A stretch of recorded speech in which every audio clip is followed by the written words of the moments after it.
How to change YouTube location.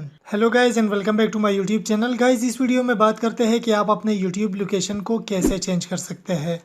Guys जब आप YouTube पर ट्रेंडिंग वीडियोस देखते हैं तो आपको अपने मुल्क की ट्रेंडिंग वीडियोस देखने को मिलती है जो आपके कंट्री के अंदर ट्रेंडिंग में चल रही होती है। सो अगर आप किसी और कंट्री की ट्रेंडिंग वीडियोस देखना चाहते हैं तो आप अपने यूट्यूब ऐप की लोकेशन चेंज करके देख सकते हैं।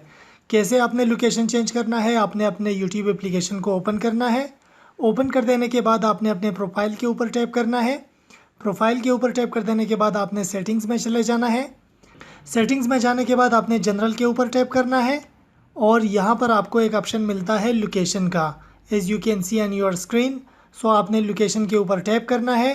सो फॉर एग्जांपल मैं इसको यहाँ पर चेंज कर देता हूँ, मैं यूनाइटेड स्टेट्स सेलेक्ट कर देता हूँ। आपने भी इसी तरह एक कंट्री सेलेक्ट करनी है और उसके बाद आपने बैक जाना है। बैक जाने के बाद guys as you can see के यहाँ पर ट्रेंडिंग वीडियोस यूएस की आ चुकी है। So guys this is how you can change your YouTube location. Guys आप इसी तरह यूट्यूब लोकेशन को चेंज कर सकते हैं। गाइज आज की वीडियो में बस इतना ही, मिलते हैं नेक्स्ट वीडियो में, तब तक के लिए take care and good bye.